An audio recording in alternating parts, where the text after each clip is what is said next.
আমরা বিভিন্ন সময়ে কোথাও যখন আপনি কাজের জন্য যাবেন, ধরে নেন আপনি যাবেন ভোর 4টার সময়, কোথাও যেতে হবে আপনাকে জরুরি কাজে, হয় না এমন? তখন আপনি কি করেন? অ্যালার্মটা কমপক্ষে আধা ঘন্টা আগে দেন, তাই না? 3:30টায় আপনি অ্যালার্ম দিয়ে দেন। তো 3:30টায় অ্যালার্ম দিয়ে এরপরেও দেখবেন আপনার সারা রাত ওই কাজের টেনশনে, ওই জায়গায় যাওয়ার টেনশনে, এবং কি মাঝে মাঝে এমন হবে আমি যদি জায়গা না পেয়ে যাই, এই কথা মনে করতে করতে দেখবেন 1.5 ঘন্টা 2 ঘন্টা পর পর, আধা ঘন্টা পর পর আপনি মনে করবেন অ্যালার্মের সময় হয়ে গেছে, অ্যালার্মের সময় হয় নাই, কিন্তু ওই টেনশনে আপনার ঘুমই হয় না, ঠিক কিনা? কোনোদিন কি ফজরের নামাজ আদায়ের জন্য এই টেনশন, এই চিন্তা, এই পেরেশানি আমার আপনার অন্তরে কি কাজ করেছে? আমার কথাই কিন্তু কেউ রাগ করিয়েন না, একটু বুঝেন যে আপনি গুরুত্বপূর্ণ একটা জায়গায় যাবেন, সেখানে যাওয়ার জন্য অ্যালার্ম আপনি দিয়েছেন, এরপরেও টেনশনে আপনার ঘুম হয় না, এরপরেও বারবার আপনার ঘুম ভেঙে যায় যে আমি যদি 3:30টার সময় জাগ্রত না হই, তাহলে তো সেখানে আমি সময় মতো যেতে পারবো না, আমার কাজটা উদ্ধার হবে না। এই টেনশনটা আমার আপনার সবার মাঝে কাজ করে, কিন্তু ফজরের নামাজ যে জামাতের সাথে আদায় করা দরকার, এইটা আদায় না করলে যে আমার মালিকের দরবারে আপনাকে দাঁড়িয়ে জবাবদিহি করতে হবে, এই নামাজ যদি ছুটে যায় আপনি ওই দিনের বরকত থেকে আপনি পুরো বঞ্চিত হয়ে যাবেন, এই চিন্তা কারোর মনের মাঝে একটা বারো রাতের বেলা আসে না, ঠিক কিনা? কিন্তু আমার আপনার তো বোঝা দরকার ছিল যে এই সময়টা তো বরকতের সময়, এই সময় আল্লাহ তাআলা বান্দাদের জন্য বরকত দেন, এবং আমার নবীও দোয়া করে গেছেন, আমার নবীও দোয়া করে গেছেন। মুসলমান ভাইরা আমার, বন্ধুরা আমার, এবার যে বিষয় আমি আপনাদেরকে জানাইতে চাই, ভোর যখন হয়ে যায় সুবহে সাদিকের সময়, দেখবেন একটু আগ থেকে যে সমস্ত বাড়িতে মোরগ আছে, ওই সমস্ত বাড়ির মোরগ গুলো কিন্তু একটু পর পর ডাকে, কথা বলেন ঠিক কিনা? যে সমস্ত বাড়িতে মোরগ আছে ওই মোরগ গুলো দেখবেন একটু পর পর ডেকে উঠতেছে, কিন্তু দুঃখের বিষয় হলো এই মোরগ ওই সময়ে আল্লাহর বান্দাদেরকে জাগ্রত করে দেবার জন্য, আল্লাহর বান্দাদের যাতে করে নামাজ ছুটে না যায়, ফজরের নামাজ যাতে ছুটে না যায়, এই জন্য আল্লাহ তাআলা প্রাকৃতিক অ্যালার্মের ব্যবস্থা করে দিয়েছেন, সেইটা হলো মোরগ। কারণ আপনি দেখবেন কোন সময় এমন হয়ে যায় আপনি মোবাইলের মধ্যে যে রিংটোন আপনি দিয়েছেন, যে অ্যালার্ম আপনি সেট করেছেন, ওই অ্যালার্ম বাজার আগে দেখবেন আপনার কানের ভিতরে মোরগের আওয়াজ পৌঁছে যায়, কথা বলেন ঠিক কিনা?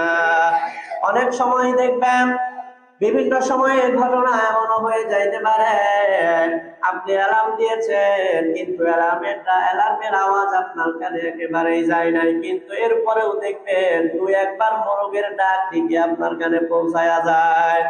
ওই সময় যদি কোনো মুসলমান মোরগের ডাকগুলো শোনার পরে আল্লাহর কোনো বান্দা যদি জাগ্রত হয়ে যায়, জাগ্রত হয়ে গেলেও দেখবেন আপনার ফজরের নামাজ কিন্তু মিস হয়ে যাবে না। আল্লাহর এমন বান্দা বিভিন্ন জায়গায় থাকতেও পারে, আপনাদের এলাকায় আছে কিনা জানি না, মোরগ যখন ভোরবেলায় ডাক দেয়, আল্লাহর অনেক বান্দা বান্দি রাগারাগি করতে পারে, গালিগালাজ করতে পারে, মোরগকে পারে মরার মোরগ ডাকার আর সময় পায় না, হয় কিনা? শুনছেন কখনো? আমি মাঝে মাঝে শুনছি এইভাবে বলে মরার মোরগ ডাকার আর কখনো সময় পায় না। এখনো আমার চোখ থেকে ঘুমের প্রভাব যায় নাই, আমার চোখ থেকে এখনো ঘুম ছেড়ে যায় নাই, মরার মোরগ এমন ভাবে ডাকে, এই মরার মোরগের জন্য আমার ঘুমটাও ঠিক মতো হয় না। রাসূল আরবি সাল্লাল্লাহু আলাইহি ওয়াসাল্লাম হাদিসের মধ্যে বলেছেন, লা তাসুবুদ্দিক ফাইন্নাহু ইউকিদু লিস-সালাহ। আমার আপনার নবী রাসূল আরবি সাল্লাল্লাহু আলাইহি ওয়াসাল্লাম হাদিসের মধ্যে জানায় দেন, ও আমার উম্মতেরা রে, তোমরা কখনো মোরগকে তোমরা গালি দিও না। মোরগকে তখন ডাক দেয় মোরগ যখন ভোর রাতে শোবে সাদিকের সময়ে মোরগ যখন ডাক দেয়, তোমরা খবরদার খবরদার মোরগকে কিন্তু তোমরা গালি দিবা না। আল্লাহ নবী বলেছেন ফাইন্নাহু ইউকিযুলিস সালাহ, কারণ ওই সময়ে মোরগগুলো তোমাদেরকে ফজরের নামাজের জন্য জাগায়া দেয়। সুবহানাল্লাহ। মুসলমান ভাইরা আমার, বন্ধুরা আমার, এই মোরগটা হলো প্রাকৃতিক অ্যালার্ম বান্দাদেরকে আল্লাহ তাআলা জাগ্রত করার জন্য। আজকে থেকে 20 বছর আগে যদি আপনি চলে যান, মোবাইল তো ছিল না, অ্যালার্ম ক্লক ছিল না, কিন্তু আল্লাহর বান্দারা ওই সময়েও কিন্তু ফজরের নামাজ জামাতের সাথে আদায় করছে, ঠিক কিনা? এই সমস্ত বান্দারা ফজরের নামাজ ছাড়ে নাই, কারণ অ্যালার্মটা ছিল প্রাকৃতিক, আমার আল্লাহ প্রদত্ত, যে অ্যালার্মটা কখনো মিস হবার কোনো সম্ভাবনা নাই। সুবহানাল্লাহ।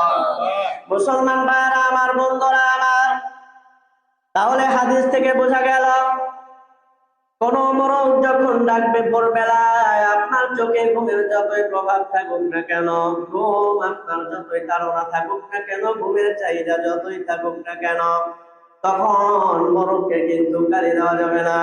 আমার নবী সাল্লাল্লাহু আলাইহি ওয়াসাল্লাম নিষেধ করে দিলেন। তাহলে মুসলমান ভাইরা আমার, বন্ধুরা আমার, এবার আসুন আপনারা জেনে নেন, আমি আপনাদেরকে জানাই দেই, যখন মোরগ ডাকবে তখন কি করবেন।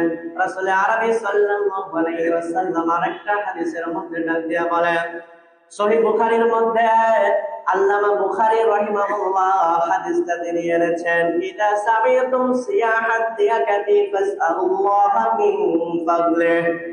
মুসলমান ভাইরা আমার, বন্ধুরা আমার, নবীজি সাল্লাল্লাহু আলাইহি ওয়াসাল্লাম ডাক দিয়ে বলেন, উম্মতেরা রে, যখন তোমরা মোরগের ডাক শুনতে পারবা, মোরগের চিৎকার যখন তোমরা শুনতে পারবা, মোরগের চিৎকার যখন তোমাদের কানে আসবে, মোরগের ডাক যখন তোমাদের কানের মধ্যে আসবে, তখন তোমরা আল্লাহর কাছে তার করুণা চাও। তার মানে ওই সময়ে মোরগ যখন ডাকলো, ওই সময়ে তোমরা আল্লাহর কাছে তোমাদের যত চাহিদা আছে সব আল্লাহর কাছে তোমরা পেশ করে দাও। সুবহানাল্লাহ।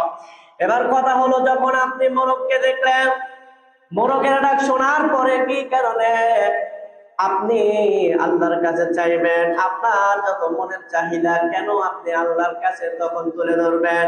রাসূল আরবি সাল্লাল্লাহু আলাইহি ওয়াসাল্লাম রাকিয়া বলেন, ফাইন্নাহা রাআত মালায়েকা, যে সময় মোরগ ডাকে আল্লাহর বান্দারা রে, ওই সময় মোরগ এমনি এমনি ডাকে না, মোরগ এমনি এমনি ডাকে না, তোমাদেরকে ঘুম থেকে জাগ্রত করার জন্য মোরগ ডাকে। আর একটা কারণ হলো, ওই সময়ে মোরগ ফেরেশতাদেরকে দেখে। সুবহানাল্লাহ। তাহলে দেখেন, এই যে প্রাকৃতিক অ্যালার্ম, তাহলে মোরগ ডাকার সময় আমার আপনার কোনো বিরক্ত হওয়া চলবে না, বরং ওই সময় আমার আপনার দায়িত্ব হবে কি, আমার আপনার মনের যে চাহিদা, আমার আপনার মনের যে তামান্না, আমার আপনার মনের যে কামনা, আমার আপনার যা প্রয়োজন, এটা আল্লাহর কাছে তখন চাইতে নির্দেশ দিলেন কে? নবীজি সাল্লাল্লাহু আলাইহি ওয়াসাল্লাম বললেন যে মোরগের চিৎকার যখন তোমার কানে যায়, মোরগের চিৎকার যখন শুনো, তখন আল্লাহর কাছে আল্লাহর করুণা চাও, তোমার যা দরকার চাও, কারণ ফাইন্নাহা রাআত মালায়েকা, কারণ ওই সময় মোরগ এমনি এমনি ডাকে নাই, মোরগ ডাকছে কি দেখে? ফেরেশতাদেরকে দেখে। সুবহানাল্লাহ। কিছুদিন আগে হাদিস শুনিয়েছিলাম না, যে ফজরের সময় এবং আসরের সময়ে ফেরেশতারা এই দুনিয়াতে আসে, শুনাইছিলাম না?